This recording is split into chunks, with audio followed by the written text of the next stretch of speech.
Hola, muy buenas tardes. Pues estamos aquí en el programa Derecho y Humanidad, que en esta ocasión pues amablemente me hicieron favor las autoridades de permitirme estar en este espacio para venir a hablar de dos temas muy relevantes que actualmente se están presentando en esta cuarentena, ¿no? Y que están teniendo un problema muy agudo y constantemente están generándose patrones de violencia. Vamos a hablar de discriminación en varios aspectos, principalmente desde el aspecto social y jurídico. Esto va a ser una de las partes de este programa el día de hoy, y el otro va a ser de violencia familiar.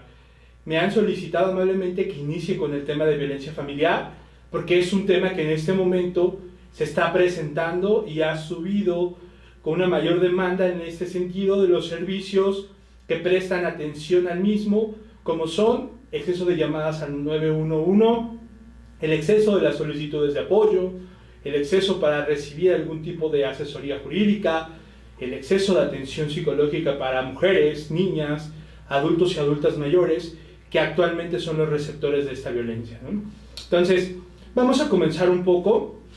Les recuerdo, bueno, yo soy el maestro Daniel Mansur, cuento con la profesión de ser licenciado en Derecho y la licenciatura en Psicología, ya con algunas especializadas en cada una de estas. Por ello, bueno, esperamos, si ustedes lo deciden, si tienen alguna duda o quieren hacer algún comentario de los temas, con todo gusto.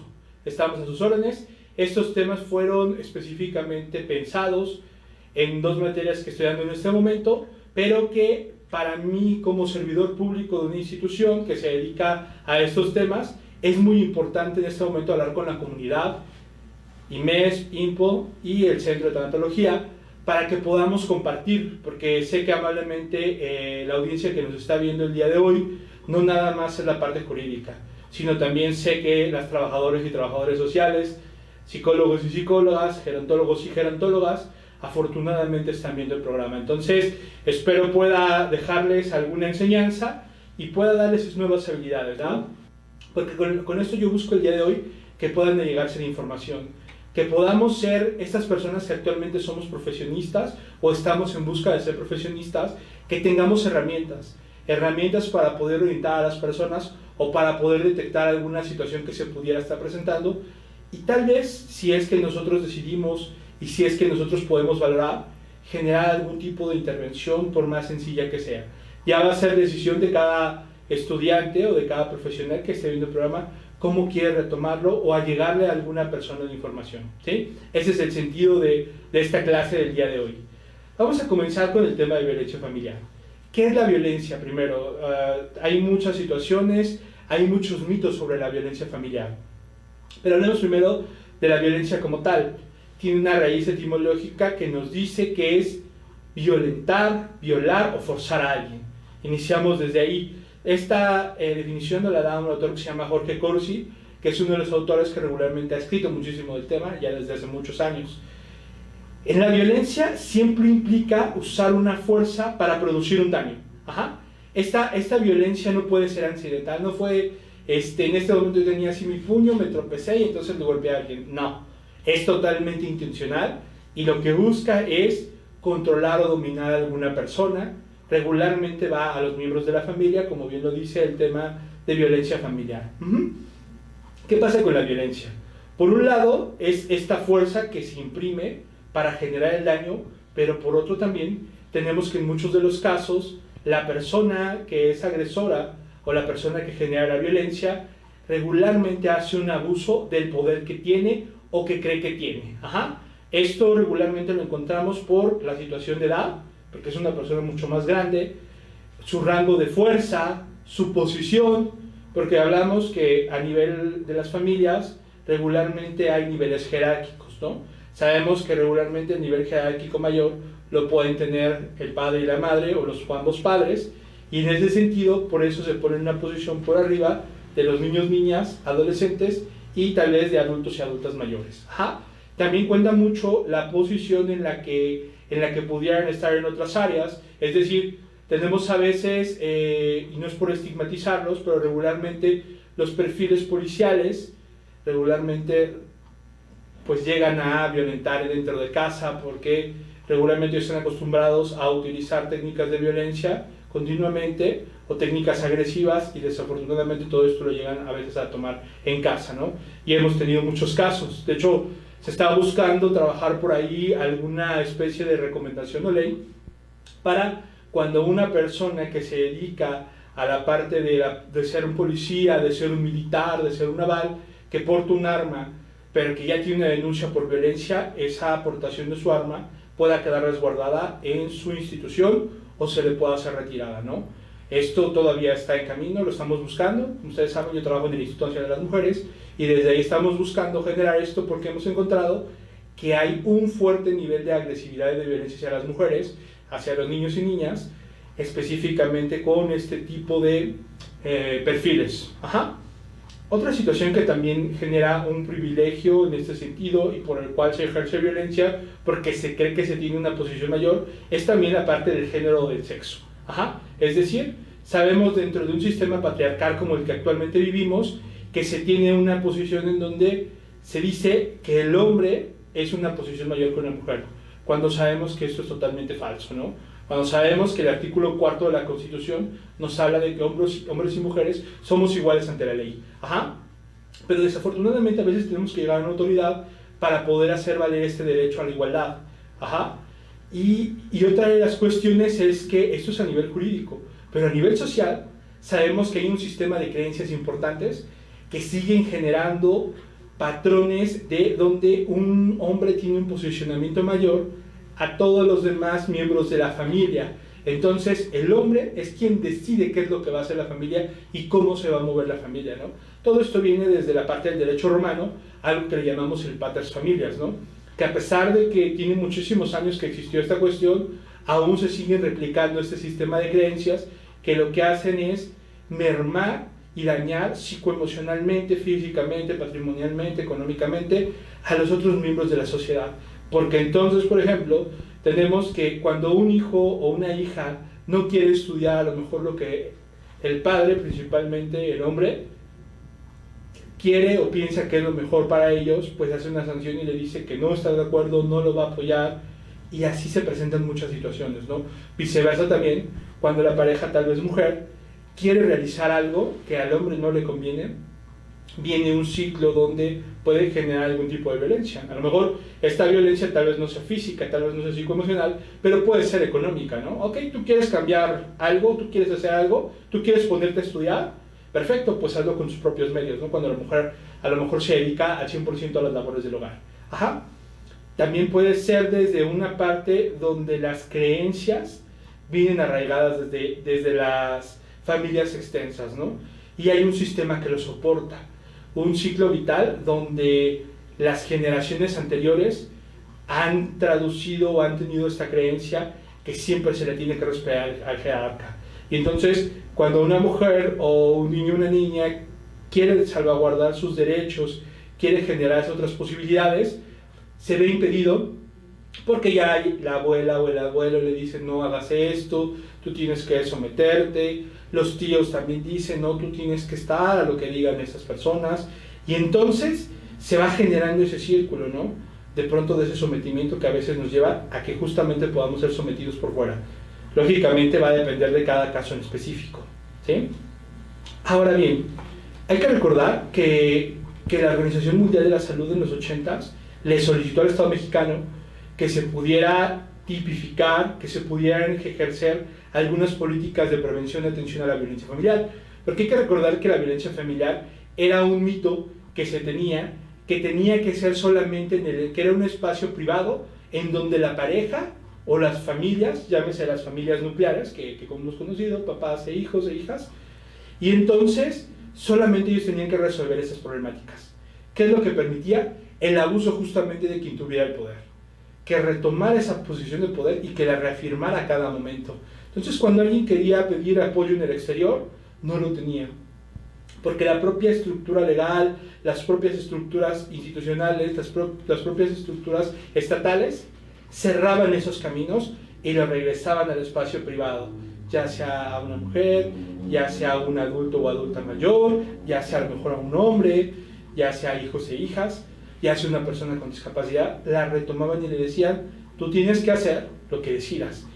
Y parte de esos estereotipos donde se piensa que las relaciones de pareja, que pues esta situación de enseñanza hacia hijos e hijas, que esta parte de mayores, se tiene este derecho por parte del jerarca de generar violencia para generar un control. Esto es totalmente falso, pero aún se siguen generando esos estereotipos a nivel justicia y a nivel social. Porque hemos escuchado muchas veces la justificación con los niños y niñas donde se les agrede de manera física o donde se les grita y se les daña la autoestima, y en ese sentido se piensa que es natural, que hay una normalización. Y ya Michel Foucault lo decía, ¿no? Cómo los cuerpos se van amoldeando a esta normalización de ser sometido o sometida. Y entonces, pues ya hay un momento en donde parte de tu psique lo ve normal de alguna manera, lo retoma como una normalidad, incluso lo autoriza porque se tiene esa interiorización del castigo, de cuando me salgo fuera de lo que dice la sociedad, entonces merezco un castigo, ¿no? Aunque ese a veces no tiene que ver con una cuestión jurídica que esté prohibida, sino tiene que ver con la imposición de las creencias y de las costumbres, y que en muchas ocasiones le dan posibilidades al agresor o a la agresora de poder generar el tipo de violencia que actualmente están viviendo. Ahora, estos patrones ahorita en la cuarentena desafortunadamente se están reajustando de una manera desafortunadamente que generan más vulnerabilización sobre las personas que regularmente son quienes se les ejerce esa violencia. ¿Qué quiere decir? En este momento, por ejemplo, tenemos que hay muchas mujeres que están viviendo violencia familiar y que están titubeando el hecho de salir a denunciar, el hecho de presentar una denuncia vía telefónica, el hecho de generar estas imágenes, estos videos, para que la autoridad pueda ir a apoyarlos a casa. ¿Por qué se está generando? Se genera en este momento una doble culpabilidad, ¿no? Porque por un lado, cuando la autoridad les dice, vamos a ir a la casa, vamos a ir por el agresor, pero usted tiene que reafirmar, tiene que ir a generar esta denuncia o la ratificación de la denuncia, y entonces se van a generar órdenes de protección o medidas cautelares a usted, y él no va a poder ingresar al domicilio durante cierto tiempo. Las personas empiezan a titubear y decir, ¿qué va a hacer mi pareja fuera de casa? ¿Y qué va a pasar cuando regrese?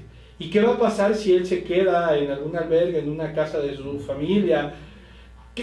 ¿Qué va a pasar cuando él regrese si la violencia ya estaba y seguramente se va a consumar de mejor manera? O ahora, pues lógicamente con esta situación donde la mayoría de personas están muy asustadas con lo del virus, ¿qué va a pasar si él se queda en la calle, se contagia y entonces viene y contagia a la familia? Esto hace que se cree esa situación de culpa y entonces la víctima se vuelva más vulnerable, más vulnerabilizada. ¿Por qué? Porque entonces en otra posición tal vez lo hubiera denunciado, pero ahorita en esta posición de cuarentena, de aislamiento social, el cual nos piden las autoridades, pues entonces es como condenarlo a morir, lo están retomando así, con estos pensamientos catastróficos, cuando tal vez no sea así, cuando tal vez solamente se está retomando un derecho que tiene cualquier persona, que es el acceso a la justicia, que es la procuración de la justicia, que tiene derecho a cuidar esa integridad y esa vida para salvaguardarla. Hay que recordar que después de estar viviendo mucho tiempo violencia, por supuesto que se genera todavía un estrés mayor, todavía tiene otras complicaciones, incluso viviéndolo constantemente podríamos encontrar ideaciones suicidas o ideaciones homicidas, ¿no? Que bien nos maneja el autor Belac. En general se están presentando este tipo de cosas. Ahorita me gustaría, pues vamos a entrar en un corte y vamos a hablar de temas más específicos como niños y niñas y adolescentes y adultos y adultas mayores. Regresamos a su programa. Muchas gracias.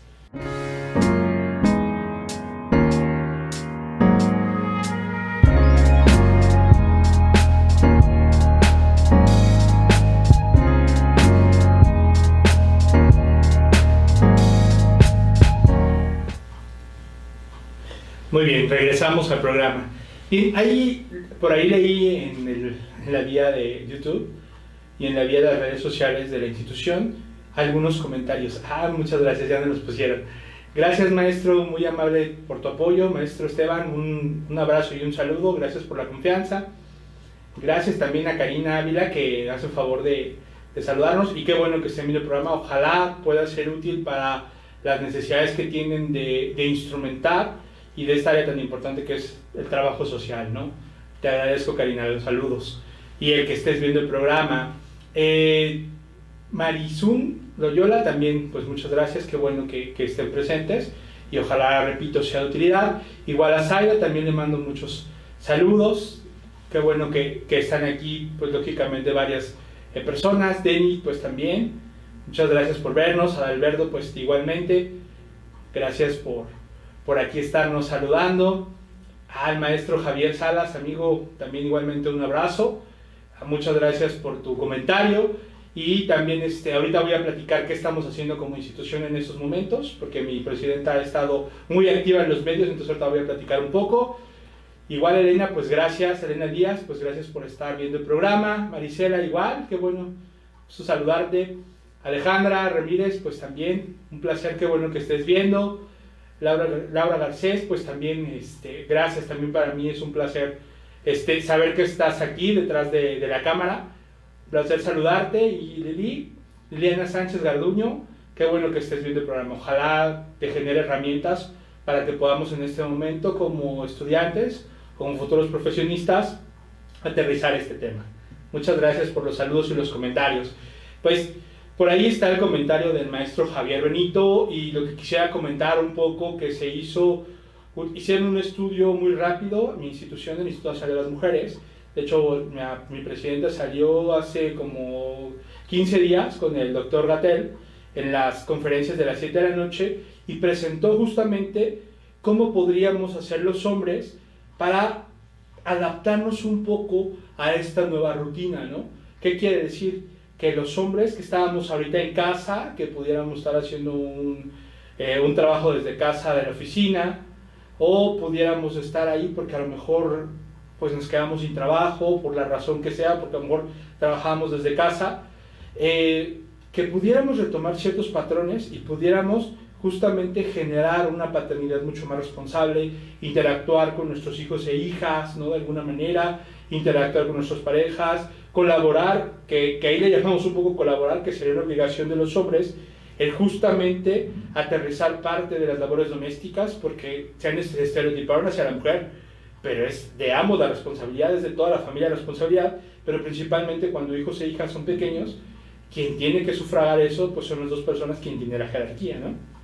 Y ahí estamos de igual a igual, y no es que ayudemos, es que es nuestra obligación también generar este tipo de actividades. Entonces, ahí lo que buscamos es que se pueda ver de diferente manera, que cuando sintamos que estamos perdiendo el control, podamos darnos un pequeño espacio para aislarnos, revalorar, a lo mejor alguna situación de contenernos con algún tipo de bebida, en específico no alcohólicas, porque ello lo único que genera es mucho más inhibición y va a generar mucho más agresividad regularmente, sino que podamos contenernos un poco y que después regresemos a la situación, que intentemos encauzarnos de una manera diferente esa resolución de las problemáticas, ¿sabes?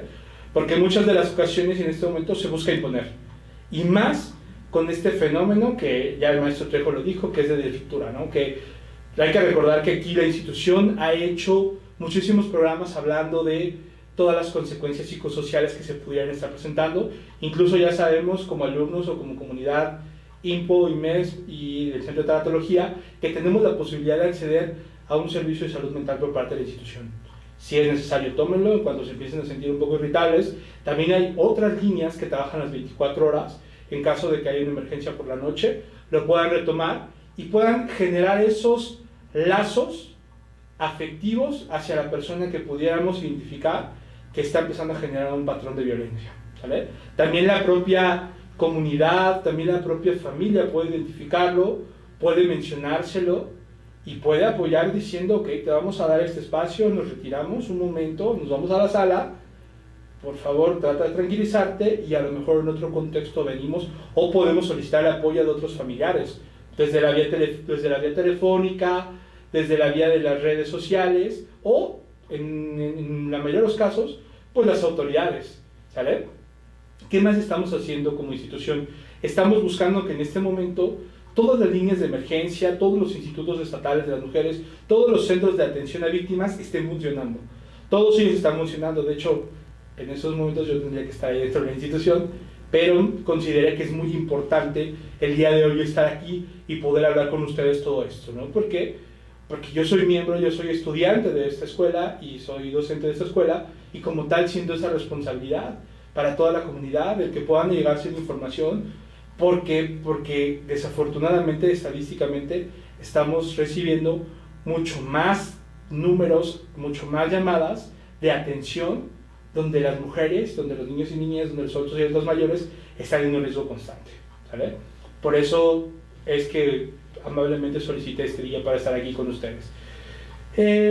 Otra situación importante es que tenemos otros miembros en la familia.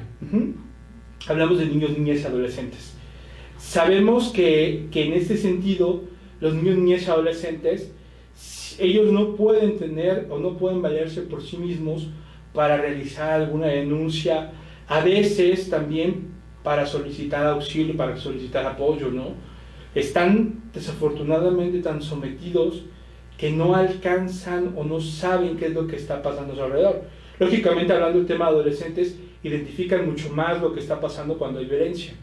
Pero hablemos de niños y niñas, por ejemplo, el primer grupo etario, que hablamos de 0 años a 12 años, ellos y ellas son justamente la población, hablando de niños, niñas y adolescentes, que tienen una mayor vulnerabilidad.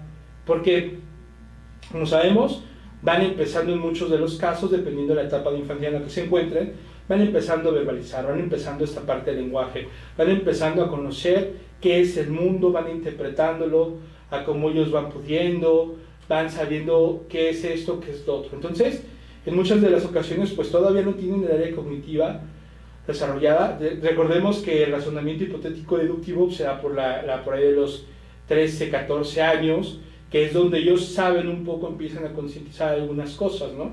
Digo, ahí ya tenemos varios autores que nos hablan de ello desde la parte psicológica. Pero aquí la parte importante es que desde la parte social, si nosotros como adultos y adultas, que estamos cercanos, que somos tal vez gente de la comunidad, que somos familiares cercanos, sí podemos identificar cuando hay ese abuso de poder, cuando hay esa violencia para someter, cuando se está justamente generando un patrón donde hay una afectación hacia un niño o una niña. Es muy importante porque parecería que en este caso los niños y niñas están abandonados, ¿no? Es decir, solamente quedan al arbitrio de sus padres, de ver qué es lo que quieren hacer con ellos y por ellos. Y en muchas de las ocasiones, tal vez cuando uno de los miembros ejerce algún tipo de violencia, desafortunadamente, como está el mito de que la separación de los padres puede generar una ruptura y puede ser fatal para las familias, pues mejor deciden callar muchas de las partes en este caso. Pero tal vez también sea una oportunidad de realizar cambios que los lleven a convivir de una manera diferente. No lo sabemos. Pero ya se trae este estigma donde el niño o la niña tiene que ser sometido a través de la violencia. Porque hay que recordar que en épocas anteriores, no tiene muchos años, era muy común ver que niños y niñas eran quemados de las manos cuando agarraban dinero, eran sometidos por cables de planchas, eran sometidos y golpeados con algún instrumento, ¿no? Y entonces ese era un castigo que se les imponía. O hay que recordar que en las escuelas también se sancionaba a los niños jalándoles la patilla, jalándoles el cabello, dándoles de reglazos, aventándoles el borrador. Y desafortunadamente era una etapa en donde no teníamos este auge que hoy tenemos en esta parte de los derechos humanos, donde ya positivizamos todo lo que las leyes nos han dicho. Hay que recordar que la Declaración de los Derechos de Niños y Niñas, o la Convención de los Derechos de los Niños y Niñas, se firmó desde hace muchísimos años y no habíamos podido buscar las herramientas para tenerlo. Inclusive, hoy en día, la Procuraduría de los Niños, Niñas, de Protección de los Niños, Niñas y Adolescentes cambió su nombre. Recordemos que anteriormente el DIF tenía lo que se llamaba la Procuraduría de Protección a la Familia, o en su caso también tenía la Protección de Defensa a los Menores.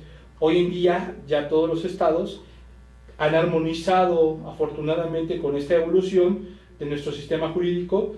Ya todos y todas tenemos un sistema de protección a niños y adolescentes, el cual tiene cierta competencia, ciertas facultades, pero no acaban de abarcar. ¿Por qué? Porque sabemos que como institución tiene muy poco personal, desafortunadamente, y que su función es dar esa vigilancia para en algún momento, si es que ellos detectan que hay un caso que merezca ser conocido y denunciado por el Ministerio Público, lo puedan retomar. Hay que recordar que aquí en la Ciudad de México tenemos un Ministerio Público especializado cuando los niños y niñas son víctimas o adolescentes son víctimas de algún tipo en específico, como violencia familiar, como trata de personas, como algún delito sexual. Esta fiscalía tiene agente especializada y específicamente también tiene otras herramientas, otras justamente apoyo de otras disciplinas como el trabajo social, como el área psicológica, y que justamente van a valorar si efectivamente hay un maltrato, bueno, se le considera maltrato, se llama violencia sobre el niño o la niña, y qué podría ser lo mejor, si tiene que seguir con ese padre, tiene que seguir conviviendo o no tiene que seguir conviviendo, ¿sabes? Pero desafortunadamente muchos de estos casos no se detectan. ¿Por qué? Porque se está tan acostumbrado, hubo una crianza de esas creencias, de esas generaciones que dicen, esto en mi familia lo hicieron mis tatarabuelos, mis bisabuelos, y yo lo replico. Por eso es que hablamos que en muchas de las ocasiones esas creencias pues se van transgeneracionalizando. Es decir, las vamos arraigando a todas nuestras generaciones, y entonces, al fin y al cabo, aunque yo tenga ciertos estudios, siguen permeando de alguna manera en mi forma de actuar y en mi forma de decidir, hasta que me vuelvo sensible al tema, entonces dejo de generar ese tipo de patrones, dejo de generar ese tipo de cosas. ¿Sí? Vamos a un corte nuevamente y regresamos a hablar de estos temas.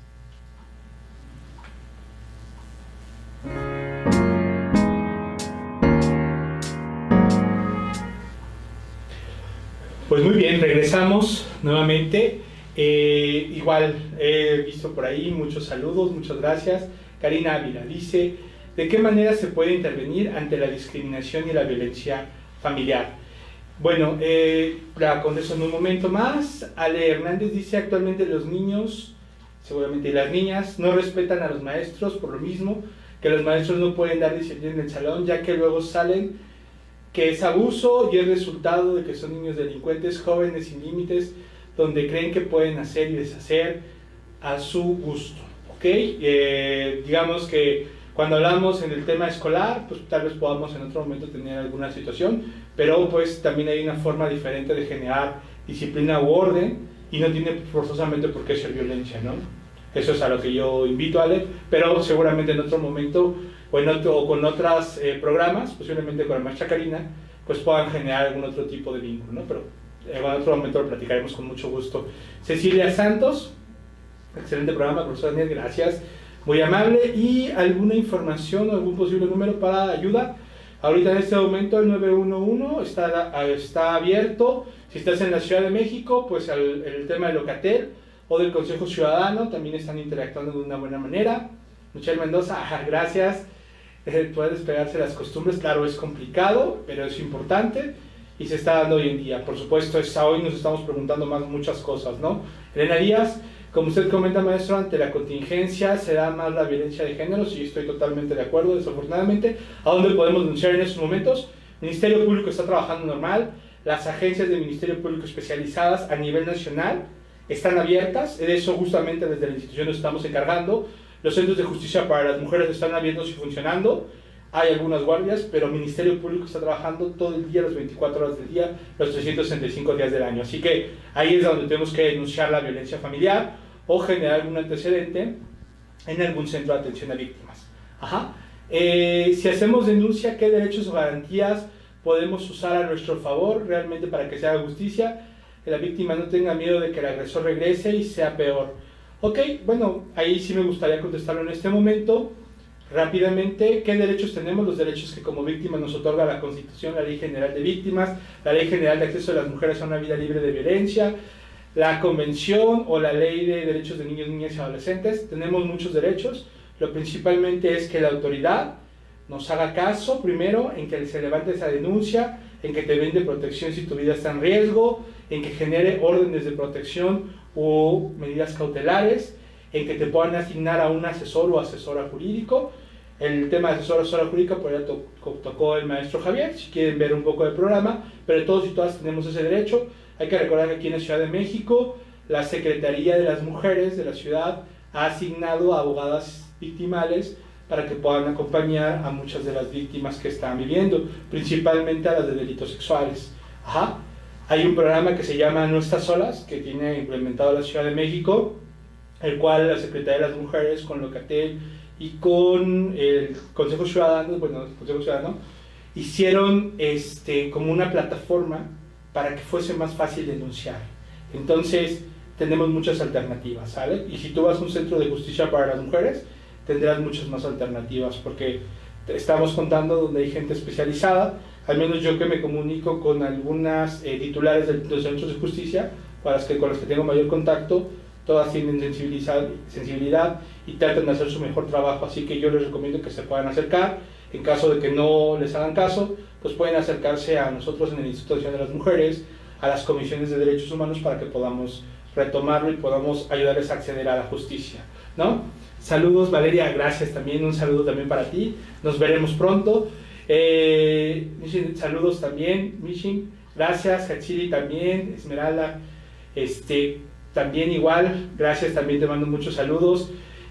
Maciel Reyes, buscando por YouTube me topé con su video en vivo, espero pronto tomar clase con usted. Muchas gracias, esperemos que así sea, ¿no? También yo lo deseo con mucho gusto. Muy bien, vamos a seguir hablando. Ya tenía por ahí otra pregunta que decía, ¿qué podemos hacer con la violencia de género y la discriminación? Me parece que era una pregunta así.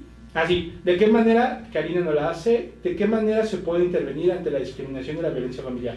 Ahora estamos en el tema de violencia familiar, ¿de qué manera se puede intervenir? Pues desde la manera que tú hayas estudiado, desde la manera como tú quieras actuar como persona. Ajá.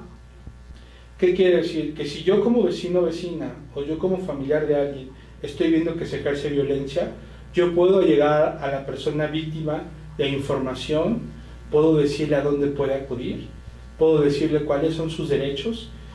Hay que recordar que tenemos derecho a una vida libre de violencia, específicamente las mujeres y las niñas, pero también los hombres y los niños tenemos derecho. Los adultos y adultas mayores, las personas con discapacidad dentro de la familia, no tienen por qué vivir esa violencia. Sabemos que regularmente se interactúa por la violencia, por este sistema de creencias, pero no debe ser así. Y cuando ya se está sufragando un daño, hay que poner atención. Entonces, ¿cómo se puede intervenir? Eso lo hablo como persona, pero imagínate, Karina, que yo sé que tú eres una profesional, yo sé que te estás preparando, pues lógicamente si tú eres abogada puedes allegar de los derechos que pueda tener la persona. Si eres trabajadora social, puedes hacer muchas más cosas, puedes allegarle de información justamente de los derechos, puedes decir a dónde puede acudir, puedes abrir un plan de acción, y si eres psicóloga o gerontóloga, pues todavía puedes hacer mucho más, ¿vale? Vamos a hablar del tema de adultos y adultas mayores, ¿no? Otro tema que también me parece muy relevante en esta cuarentena, ya que, como sabemos, nos han solicitado las autoridades que los adultos y adultas mayores principalmente se tienen que quedar resguardados en casa.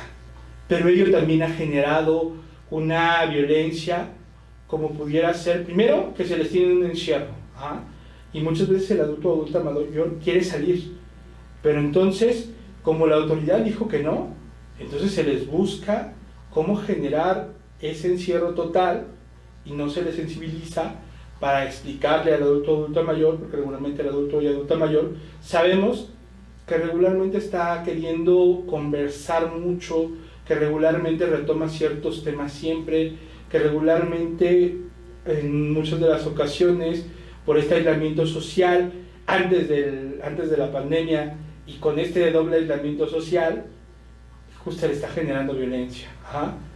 Justamente se aprovecha en este momento porque me parece que parte de las autoridades han dejado que los adultos mayores no vayan por su despensa y que otra persona pueda acudir, y entonces ahí se aprovecha y se traen pocas cosas para el adulto mayor y casi se traen productos personales, productos para la familia, ¿no? Este tipo de abuso le llamamos violencia económica. Y también tenemos la parte de la negligencia en los cuidados. Muchos adultos y adultas mayores tienen que estar constantemente atendidos por parte de médicos. Y la realidad es que al adulto mayor, pues ya te mandaron un medicamento, pues tómatelo, y no se le está continuamente llevando a los cuidados que se requieren. no se le está cuidando en cómo está la parte de su salud, no se está cuidando su alimentación, porque el adulto mayor también puede necesitar un tipo de alimentación específica, y que en este momento es, pues come lo que hay y aguántate, ¿no? Tus necesidades, pues tú no sé cómo las vas a retomar, pero tú hazlas. Ojo, hay una fiscalía especializada aquí en la Ciudad de México, que es la Fiscalía para Adultos y Adultas Mayores, cuando son víctimas de violencia familiar, y que nos han reportado a la institución que se envía una trabajadora para ver qué es lo que pudiera estar pasando, va a la patrulla y no se le permite acceder a ese lugar donde se encuentra el adulto o adulta mayor, o cuando ya viene la policía, ejercen sobre ella una culpabilidad, o sobre él una culpabilidad, para que entonces ella decida no denunciar, para que ella decida decir que se equivocó. Todo esto, a final de cuentas, ahí está inmerso. Y ahorita en la cuarentena se está agudizando más, porque en otro momento al adulto mayor se le permitía esa salida al Ministerio Público y ahí se le entrevistaba. Hoy en día, que no se puede retomar, se le tiene que hacer la entrevista ahí. Y muchas veces el familiar ya lo tiene leccionado. Y muchas veces el familiar ya trabajó psicoemocionalmente, de hecho, la culpa. Entonces, este tipo de cosas también nosotros la podemos visualizar desde donde estemos, como vecinos, como parte de la familia, como profesionales, como futuros profesionales, ¿no? Tenemos que saber cómo están esas condiciones en el adulto y adulto mayor. Hay que recordar que el maestro Gabriel David tiene por ahí un programa, Los Años Dorados, y que habla muchas cosas, ¿no? Entonces también como juristas y como especialistas en otras ramas, tenemos que estar conociendo de estos temas, porque nos implican a lo jurídico, y nos van a llevar a que si podemos ayudar a estos grupos vulnerabilizados, justamente lo que va a pasar es que vamos a fortalecer esas redes emocionales y vamos a estar generando otro tipo de interacción como familia, ¿sí? Me gustaría nada más, para cerrar el tema de violencia familiar, que es muy extenso, es muy amplio, y para entrar un poco a la discriminación, que también en este momento considero que es muy importante. Existen 5 tipos de violencia, en general, que trae el Código Penal de la Ciudad de México, y en muchos de ellos, en muchos de los códigos penales de otros estados, vamos a retomar 2 tipos de violencia. La violencia física, que recordemos que es heteroinfligida, es decir, alguien la realiza, alguien que está dentro de ese núcleo familiar, que regularmente va a sentirse con ese poder para poder realizarlo, o va a sentir que tiene ese poder, y va a retomar. Por ahí nos hacen algunas otras preguntas. Dice Ale Hernández, ¿qué opina de la gran cantidad de hombres maltratados por la misma sociedad? No denuncian, ya que no les creen y se burlan de ellos. Estoy totalmente de acuerdo, los hombres también viven violencia familiar, ya me ha tocado recibirlos, y cuando pasa esto, por supuesto que hay que creerles, por supuesto que tienen derecho a hacer una denuncia, y si las autoridades no les creen, y si las autoridades no los quieren atender, tengamos la certeza de que existen las instituciones que vamos a buscar forzar a la institución a que realice esa denuncia. Y hay mucho posicionamiento desde el feminismo en decir, ¿por qué alentar a un hombre a denunciar? Y muchos de los que nos dedicamos a la parte de la victimología decimos, sí tiene que ir un hombre a denunciar, porque eso va a romper el patrón de violencia. Siempre que se haga una denuncia ante la autoridad correspondiente, va a romperse el patrón de violencia, va a romperse el famoso círculo de la violencia. Entonces siempre va a ser muy importante. Angélica Rodríguez dice, buenas tardes, ¿cuál es la situación actual de los refugios y los albergues en la Ciudad de México con respecto al COVID y sus presupuestos? Hay que recordar que la Red Nacional de Refugios, quien tiene a su vez a varios refugios a nivel nacional, ha solicitado que se adelanten los presupuestos. Al parecer va a llegar a buenas vísperas. Los refugios son varios, existen a nivel nacional, pero no nada más existen los de la Red Nacional de Refugios. La Ciudad de México, la Procuraduría, la Fiscalía General de Justicia de la Ciudad de México, la FGR, algunos de los institutos estatales de las mujeres, el propio DIF, tienen refugios. Y hay que recordar que en la Ciudad de México existen los CAIS, que pertenecen a la Secretaría de Bienestar, y que también ahí puede actuar, lógicamente, la gente que está en situación de calle, la gente que tenga problemas de adicciones y que ha sido desplazado de casa, puede interactuar y se está retomando. Y hay albergues particulares que están a bajo costo. Regularmente los tienen algunas instituciones religiosas, ¿no? Pero también las abren y dan posibilidades. Carlos Vázquez, saludos Carlos. Espero que te encuentres muy bien, un placer saludarte. En caso de violencia, me lo pueden bajar un poquito, gracias. En caso de violencia, en estos momentos de la pandemia, ¿a dónde pueden acudir las víctimas a denunciar en este momento? Repito, los ministerios públicos, el Centro de Justicia para las Mujeres está abierto, en las agencias especializadas, en cada alcaldía, en los municipios, todas están funcionando con normalidad de alguna manera, y también se puede hacer denuncia vía electrónica a través de las páginas de las policías, de las Secretarías de Seguridad Ciudadana, Seguridad Pública y Seguridad Ciudadana, y también, por ejemplo, en la Ciudad de México, repito, el Consejo Ciudadano tiene el No Estás Sola, que es un programa y donde se permiten los videos que se suban y que entonces puedan solicitar el apoyo para que no estén hablándole a las autoridades y generen mucho más riesgo. Dice Mari Miguel, bueno, muchas gracias por los saludos. ¿Qué pasa con la revictimización al momento de la denuncia? Pues justamente lo que buscamos es evitarla. ¿Y cómo la vamos a evitar? Cuando nos llegamos de información y cuando podemos llegar a la persona que vaya a denunciar cuáles son sus derechos, y si es que la autoridad genera estereotipos de género o no permite que se realice la denuncia o pone demasiadas trabas o incluso hace sentir mal a la víctima, pues tenemos a las comisiones de derechos humanos, tenemos a las contralorías de las instituciones, tenemos a las áreas de atención a víctimas para que podamos justamente ayudarles a fortalecer y a que no se puedan sentir tan solos y solas. Adalberto, nuevamente. En caso de grupos vulnerables como niños y adolescentes y personas con discapacidad, es muy difícil que puedan denunciar por miedo. Es correcto.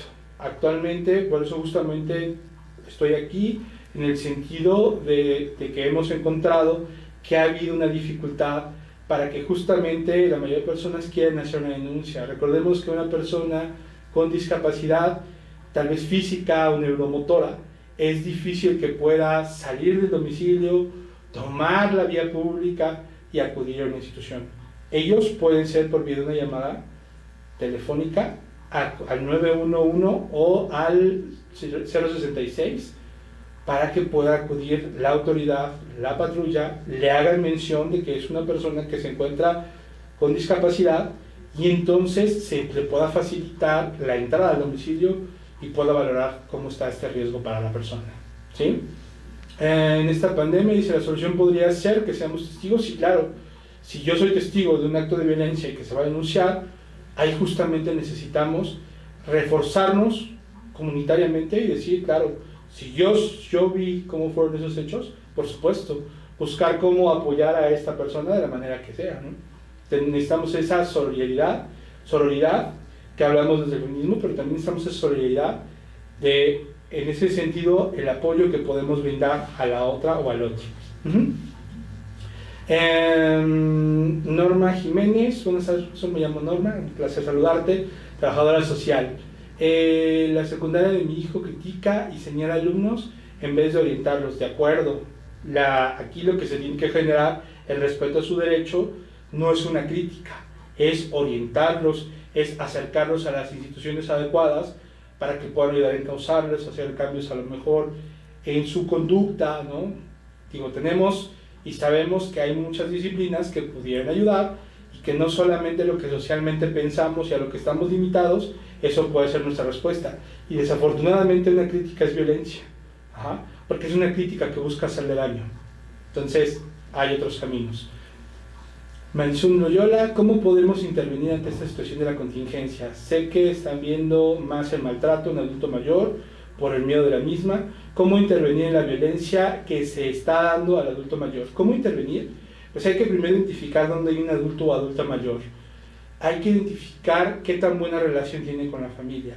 Nosotros y nosotras como vecinos o como familia identificamos a quién se le está tratando con mucho respeto y dignidad y a quién no se le está respetando. Y sabemos que en esta época de cuarentena, de aislamiento social, ¿qué va a pasar con la gente a la que no se le respeta su dignidad? A la gente que se le